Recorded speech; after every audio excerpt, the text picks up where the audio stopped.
देश और दुनिया की तमाम छोटी बड़ी खबरों से अपडेट रहने के लिए हमारा चैनल सब्सक्राइब करें और नोटिफिकेशन के लिए बेल आइकन दबाना न भूलें। प्रिय भाइयों और बहनों, नमस्कार। आज से ठीक एक माह पहले मैंने कोरोना वायरस संकट से निपटने के लिए इसी तरह आपको संबोधित करते हुए आप सबका सहयोग मांगा था। आपको सच कहूँगा, जब पहली बार कोरोना वायरस से बचाव के बारे में आपसे सहयोग की अपील कर रहा था तो मेरे मन में कई आशंकाएं थी।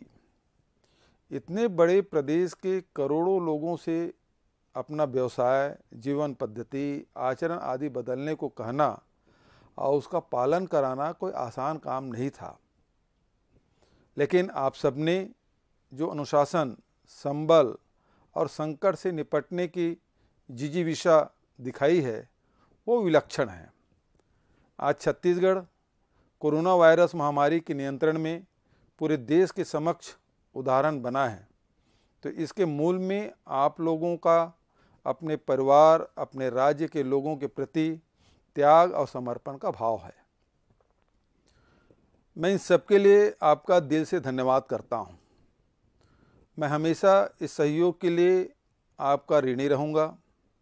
मैं धन्यवाद करना चाहूँगा सभी चिकित्सकों, स्वास्थ्य कार्यकर्ताओं, जिला और पुलिस प्रशासन, खाद्य, महिला बाल विकास, नगर निगमों, नगर पालिकाओं, जनसंपर्क विभाग के समस्त कर्मचारियों का, जिन्होंने 24 घंटे इस संकट से निपटने के लिए कार्य किया।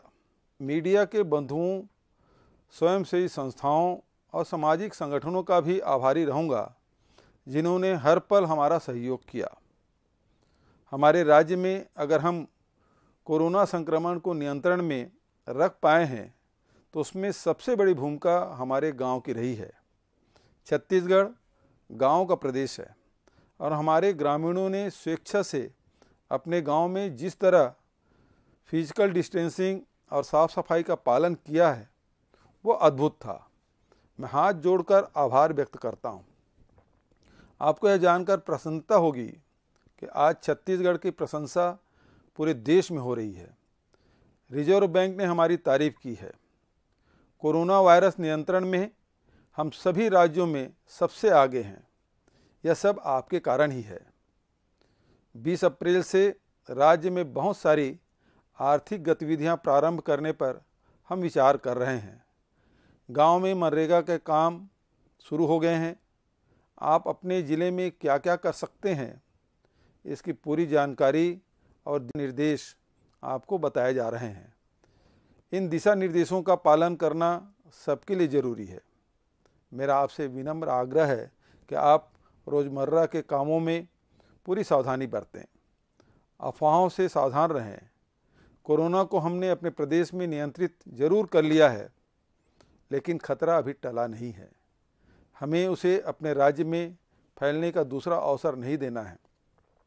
अगर आपने फिजिकल डिस्टेंसिंग का पालन किया, लगातार हाथ धोते रहे और भीड़ भाड़ से बचें तो कोरोना को राज्य में फिर से फैलने का मौका नहीं मिलेगा। एक बार फिर मैं आपको सहयोग के लिए आपका आभार व्यक्त करता हूं। हमारी एकजुटता ही हमारे प्रयासों में पूर्ण रूप से सफल करेगी। धन्यवाद। देश और दुनिया की तमाम छोटी बड़ी खबरों से अपडेट रहने